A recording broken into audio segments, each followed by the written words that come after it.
Good morning students, सुप्रभात आप सभी को। आज हम कक्षा 8 के लिए हिंदी सेकंड लैंग्वेज यानी हिंदी द्वितीय भाषा को अध्ययन करेंगे। तो इसमें गुंजन पाठ हिंदी पाठमाला के अंतर्गत हम पाठ 7वां रथचक्र, आज रथचक्र का अध्ययन करेंगे। रथचक्र यानी क्या? रथचक्र यानी समय का पहिया अथवा समय चक्र हम उसे कह सकते हैं। तो इस पाठ के रथचक्र पाठ के लेखक है हिमांशु जोशी। कौन है इस पाठ के लेखक? हिमांशु जोशी। इनका जन्म 1935 में उत्तराखंड में हुआ। तो इन्होंने पत्रकार और साथ ही साथ इन्होंने पत्रकार और कथाकार में भी प्रसिद्धि पाई और उनकी कुछ प्रमुख रचनाएं हैं सूरज चमके आधी रात, कगार की आग और अरण्य, ये इनकी कुछ प्रसिद्ध रचनाएं हैं। तो आइए सबसे पहले हम जानेंगे परिवार किसे कहते हैं अथवा परिवार किससे बनता है। आपके परिवार में कौन कौन है, यानी आपके परिवार में कौन है, परिवार किसे कहते हैं अथवा परिवार के प्रति हमारा कर्तव्य क्या है, ये सब हमें जानकारी अपने घर में से ही मिलती है। यानी प्रथम पाठशाला घर ही कहा जाता है, उसी प्रकार घर ही क्या है? प्रथम पाठशाला है। परिवार किससे बनता है? परिवार के रहने वाले, परिवार यानी घर में रहने वाले लोगों से बनता है। तो इस प्रकार इस पाठ में दर्शाया गया है समय चक्र। समय चक्र यानी रथ का घूमता हुआ पहिया। तो प्रस्तावना सबसे पहले हम देखेंगे। प्रस्तावना। मैं समय हूँ। मेरा जन्म सृष्टि के निर्माण के साथ हुआ। मैं इस युग में था, पिछले युग में था और आने वाले सभी युगों में रहूँगा। लाखों वर्ष पहले संसार में डायनासोर जैसे भीम शरीर वाले अद्भुत जीवों का राज था, पर काल चक्र के समय के साथ वह न चल पाया और आखिर उनका अंत हुआ। फिर धीरे धीरे ईश्वर के पुत्र मानव ने धरती को अपने वश में कर लिया और फिर शुरू हुई मुकाबले की ऐसी लड़ाई जिसने और कई सभ्यता का उदय और अंत देखा। कहीं रोम की शान तो कहीं यूनान की विशाल शक्ति। कभी मुग़ल सल्तनत बुलंदियों पर पहुंची तो ब्रिटिश साम्राज्य ने अपने ही सूरज को अपने ही आँखों के सामने डूबता देखा और मैंने इन सारी घटनाओं का साक्षी रहा, क्योंकि मैं समय हूँ और समय कभी पक्षपात नहीं करता।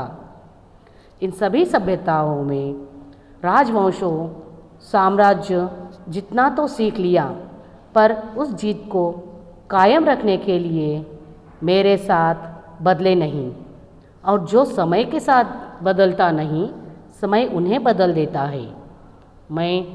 मैं ही सबको सुख के पल दिखलाता हूँ,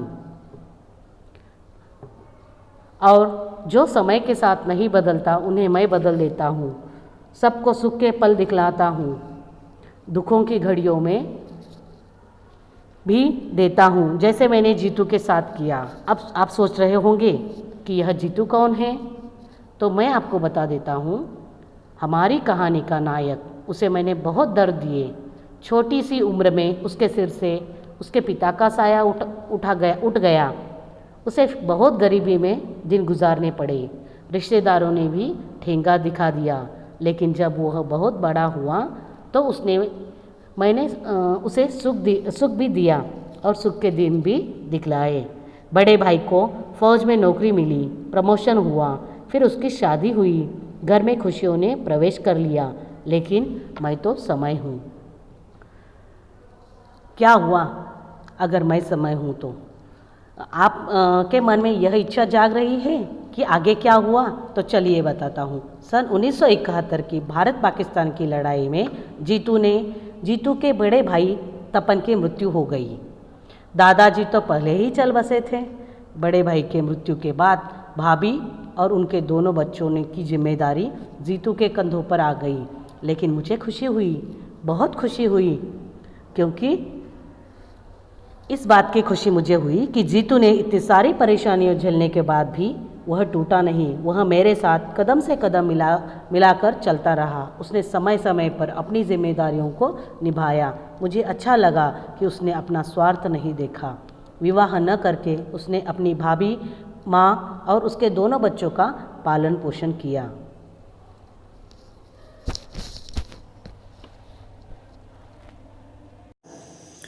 अब हम देखेंगे पाठ का सारांश। रथचक्र कहानी 3 पीढ़ियों ऐसी कहानी है, यानी कि 3 पीढ़ी, यानी कि उसमें पिता है और पिता के पिताजी है और उनके बेटा, यानी कि दादा, परदादा, दादा और उनके पिताजी, यानी 3 पीढ़ियाँ कहे जा सकते हैं। तो ये कहानी इन 3 पीढ़ियों की है जो कर्तव्य निष्ठा का निर्वाह करते हैं। किस प्रकार करते हैं? बहुत ही ईमानदारी से कर्तव्य निष्ठता का व्यवहार करते हैं और ईमानदारी से उनका निवाह भी चलता है। निर्वाह अथवा निवाह दोनों का अर्थ एक ही है। कहानी का नायक यानी कि उस कहानी के मुख्य पात्र है। कहानी का नायक यानी उस कहानी का मुख्य पात्र परिवार का छोटा भाई यानी छोटा बेटा है। तो वह वर्षों बाद अपने घर वापस आया है, यानी बहुत दिनों बाद वह अपने घर वापस आया है, जहाँ वह अतीत की वह स्मृतियाँ, यानी अतीत यानी जो भूतकाल में घटी हुई घटना है, यानी अतीत की जो वह स्मृतियों में खो जाता है। उसे याद आता है कि, यानी कि उस जो छोटा भाई है उसे याद आता है कि पिता की मृत्यु के बाद किस प्रकार उसके बाबा ने, माँ और उसके बहन ने, बाबा, माँ और साथ ही साथ उसके बहन ने और भाइयों को संभाला है। यानी किस प्रकार एक पिता की मृत्यु के बाद माँ ने अपने छोटे भाई बहन और उनको संभाला है। भाई को बाहर पढ़ने भेजा, और देखिए अगर पिता नहीं है तो उसका दायित्व किसके ऊपर आता है? माँ के ऊपर आता है। तो किस प्रकार माँ ने अपना दायित्व पूरा किया और भाई को पढ़ने के लिए घर से बाहर भेज दिया, यानी हॉस्टल। दुकान संभाली, और उनका व्यवहार और बिजनेस क्या होता है? उस वक्त दुकान होती है, यानी जो जनरल स्टोर आप कह सकते हैं उसको कहा जाता है दुकान संभाली। वे दिन रात काम में डूबे रहते, वह भी पढ़ाई में समय बचाकर बाबा का हाथ बटाता। देखिए जो उनका भाई था वो सब काम करता था पढ़ाई के साथ साथ, जब भी घर आता था, और साथ ही साथ अपनी माँ का और दादा का भी हाथ में काम बटाता था। जिस प्रकार आप भी मदद करते हैं ना अपने परिवार वालों के, माँ को कभी कभी कुछ चीज़ें लानी होती है इधर से उधर से, तो आप क्या करते हैं? वो आपको आपके माता और पिता को सहायता करते हो। उसी प्रकार वह भी क्या करता था भाई? अपने माता पिता को, कभी पिता तो नहीं थे लेकिन माता और दादी को सहायता करता था। धीरे धीरे सभी कुछ अपने पुराने रूप में लौट आया। वैसे थोड़े दिनों के बाद जैसे मानो उनका रूटीन ही हो गया और जैसे कि तैसे वह अपना जीवन बिताने लगे। भैया ने प्रथम श्रेणी में पास होकर वजीफा पाया, और भैया पास भी हुआ और उसको वजीफा मिल गया। वे फौज में चले गए, उनकी फौज में कहाँ हो गई? भर्ती हो गई। बड़े भाई ने फौज में ही काम कर रहे अपने किसी बड़े अफसर की लड़की, यानी कि उनसे भी ज़्यादा ओहदे के ऊपर जो रहता है, यानी कि उनको कहा जाता है बड़े अफसर, उनके अफसर के लड़की के साथ उन्होंने, बड़े भाई ने शादी कर ली थी। वे केरल की थी। वे कहाँ की थी? केरला की थी, यानी केरल की थी। उन दिनों पाकिस्तान से युद्ध शुरू हो गया था। देखिए वहाँ जब उसके भाई इसमें मिलिट्री में भर्ती हुए थे, यानी फौज में भर्ती हो गए थे, तो उस दौरान क्या हो गई थी? भारत और पाकिस्तान के बीच में घमासान युद्ध चल रहा था, अथवा युद्ध का आरंभ अथवा शुरुआत हो गई थी। बड़े भैया बांग्लादेश के मोर्चे जस्सूर की तरफ, यानी कि बांग्लादेश के जस्सूर की तरफ कहीं थे। घमासान युद्ध की खबरें आती रही, यानी उसी दौरान जब भारत पाकिस्तान का युद्ध चल रहा था तो घमासान युद्ध की खबरें आती रही।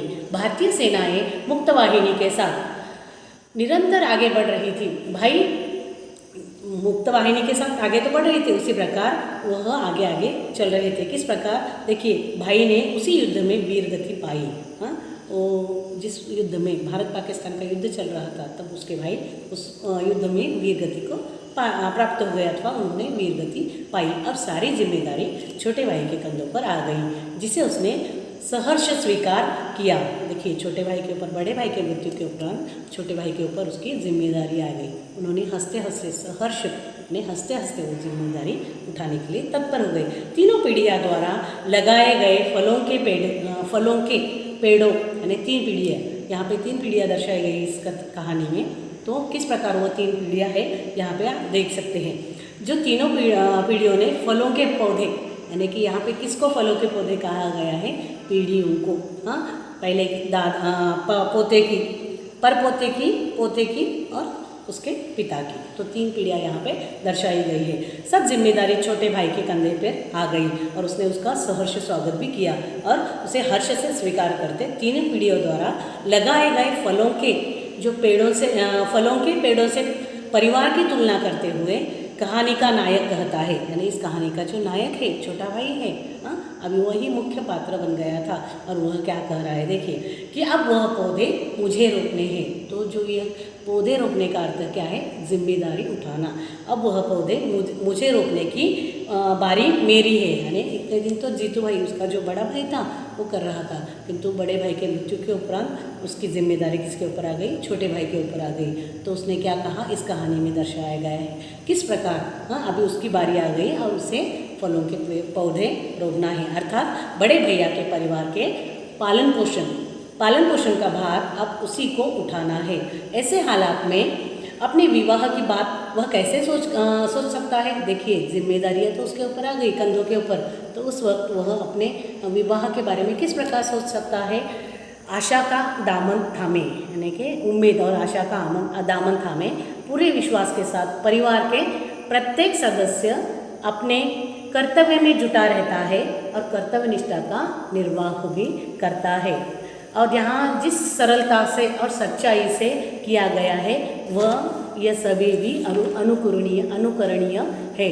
तो यह केवल पाठ का सारांश रहा। तो एक पैसेज हम यहाँ पे कंप्लीट करेंगे और उसके बाद अगले क्लास में हम देखेंगे। तो एक थोड़े से लाइन्स में मैं यहाँ पे संक्षिप्त में इस पाठ का सारांश तो मैंने बता दिया, लेकिन फर्स्ट पैरा एक आज कंप्लीट करेंगे। तो देखिए पृष्ठ संख्या 55 में पहला पैरा हम यहाँ पे देखेंगे। पीली पीली धूप निखरने लगती है। देखिए किस प्रकार की धूप यहाँ पे दर्शाई गई, पीली पीली। चीड़ के लंबे लंबे पेड़ और भी ऊंचे लग रहे हैं। बर्फ से ढकी पहाड़ों की चोटियाँ पिघलते सोने की तरह चमक रही है। धुंधल के उस पार मैं कुछ खोज रहा हूँ, पर स्पष्ट कुछ दिखाई नहीं। देखिए यहाँ किस प्रकार प्रकृति सौंदर्य को दर्शाया गया है। तो आशा करती हूँ आज इस पाठ में आपको रथ चक्र यानी क्या, समय का पहिया अथवा समय का घूमता हुआ पहिया, समय चक्र भी कह सकते हैं, और उसके साथ साथ उसकी प्रस्तावना और पाठ का सारांश हमने देखा।